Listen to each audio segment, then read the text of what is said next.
নমস্কাৰ মই নাহিদ আফৰিন আৰু ইতিমধ্যে সোশ্যাল মিডিয়া প্ল্যাটফৰ্মত মোক লৈ এটা বিতৰ্কৰ সৃষ্টি হৈছে আৰু সেই বিষয়ে মই দুআষাৰ ক'ব বিচাৰিছো ৰাইট ফ্ৰম দ্য বিগিনিং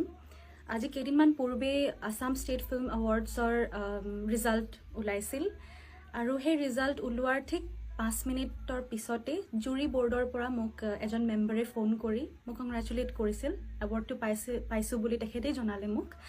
আৰু তাৰ পিছতে এখন লিষ্ট সাৰ্কুলেট হৈছিল সেইখন লিষ্ট ময়ো পাইছো তাতে অকল মোৰ নাম আৰু ফিল্মখনৰ কথাহে মেনশন কৰা আছিল best female playback singer award Nahid Afrin for the film নিজানৰ গান তেনেকে লিখা আছিল সেই সেম লিষ্ট মোৰ আব্বাও পাইছে আৰু ময়ো পাইছো তাৰ পিছত বহুতে কংগ্ৰেচুলেশনছ দিছে বহুতে ফোন কৰি কথাটো মোক জনাইছে ইনফেক্ট আসাম ষ্টেট ফিল্ম এৱাৰ্ডছৰ অৰ্গেনাইজিং কমিটিৰ পৰা অৰ্গেনাইজাৰ্ছ সকলেও ফোন কৰি মোক টাইম জনাইছে যে কেইটাত আহি পাব লাগে এৱাৰ্ডটো ল'ব লাগে সো ঢেৰ কলছ আহি থকাৰ কাৰণেই তেওঁলোকে মোক ইনভাইট কৰিছিল কাৰণেই মই যোৱাকালি এৱাৰ্ডটো ল'ব গৈছিলোঁ আৰু তেতিয়ালৈকে মই একোৱেই গম নাপাওঁ যে কোনটো গানৰ কাৰণে এৱাৰ্ড দিয়া হৈছে কি কথা কাৰণ নিজানৰ গানত মই জানো যে মই এটা গান গাইছোঁ যাৰ নাম হ'ল নতুন এজাক আৰু সেই গীতটিৰ কাৰণে মোক এৱাৰ্ডটি দিয়া হৈছে বুলি মই গম পাইছিলোঁ তো আজি অকস্মাতে এইটো ৰিপাৰকাশ্যনৰ এটা সৃষ্টি হ'ল আৰু কিছুমানে নহয় অলমোষ্ট সবেই সেইটো কথাই কৈ আছে যে নাহিদে যেতিয়া এৱাৰ্ডটো ল'বলৈ গৈছিলে তেতিয়া তাই নটিচ নকৰিলে নেকি যে বেক সাইডে স্ক্ৰীনখনত গানটোৰ নাম ওলাই আছিল নীলাতে লুকা ভাকু খেলা বুলি চাওক ফাৰ্ষ্ট অফ অল এংকাৰ্ছ সকলে যেতিয়া মোৰ নাম আনাউন্স কৰিছে তেতিয়া মই তেওঁলোকে যি কৈ আছে সেইটো কথাত মন দি আছো আৰু মই একেবাৰে কনচিয়াছ নিজকে লৈ হৈ আছো কাৰণ ইমান ক্ৰাউড আৰু ষ্টেজখনো ইমান ডাঙৰ সো মই জাষ্ট ষ্টেজত গৈছো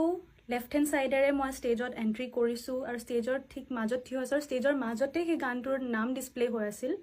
তো হেতু চাই থকাটো সম্ভৱ নহয় আৰু এটো কথা অকল মই মোৰ ক্ষেত্ৰতে কোৱা নাই যিসকল এৱাৰ্ডিজ আছে আপোনালোকে যদি নোটিস কৰিব তেওঁলোকক আপোনালোকে দেখা পাব যে তেওঁলোকে যেতিয়া ষ্টেজলৈ গৈ আছিল কোনেও চাই থকা নাই যে তেওঁলোকৰ বিষয়ে পিছফালে স্ক্ৰীনত কি লিখা আছে ঠিক হেতুৱে কথা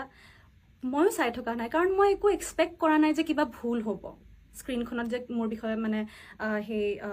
ডিটেইল কিবা এটা ভুল হ'ব বুলি মই একো এক্সপেক্ট কৰি থকা নাই সেইকাৰণে মই চোৱা নাই স্ক্ৰীনৰ পিছফালে কি লিখা আছে কি নাই এংকাৰ্ছ সকলে যি কৈ আছে মই হেতু কথাহে মানে শুনি আছো তেওঁলোকে যদি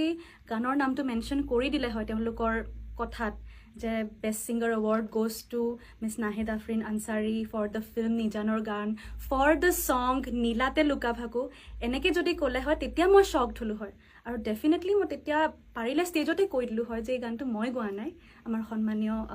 শিল্পী ৰূপজ্যোতি বাইদেৱে গাইছে ৰূপজ্যোতি দেৱী বাইদেৱে গাইছে সো ডেফিনেটলি মই লাষ্টত এটা কথা ক'ম যে আপোনালোকে ভুল ধৰিছে ঠিক আছে মই একো বেয়া পোৱা নাই মই সৰু হৈ আছো ভুল আপোনালোকে ধৰিছে যদি মই বেয়া পাবলৈ নাযাওঁ আপোনালোকক কিন্তু মই এটা কথাই ক'ম যে মোৰ ইয়াতে ভুল কোনো ধৰণৰ নাই আই এম কমপ্লিটলি ইনোচেন্ট আপোনালোকে যদি কাৰোবাক সুধিবলগীয়া আছে দেন জুৰি বৰ্ডক সোধক জুৰি মেম্বাৰ্ছ সকলক সোধক যিসকলে সিলেকশ্যন কৰিছে তেওঁলোকে মোৰ নাম নমিনেট কৰি মোক সিলেক্ট কৰিছে নে তেখেতৰ নাম নমিনেট কৰি তেখেতক সিলেক্ট কৰিছে এই গানটোৰ কাৰণে হেতু তেওঁলোকৰ পৰা ক্লাৰিফিকেশ্যন যদি আহে মই বেছি ভাল পাম আৰু ইনফেক্ট লাষ্টত যদি মই গম পাওঁ জুৰি বৰ্ডে যদি স্বীকাৰ কৰে যে নাই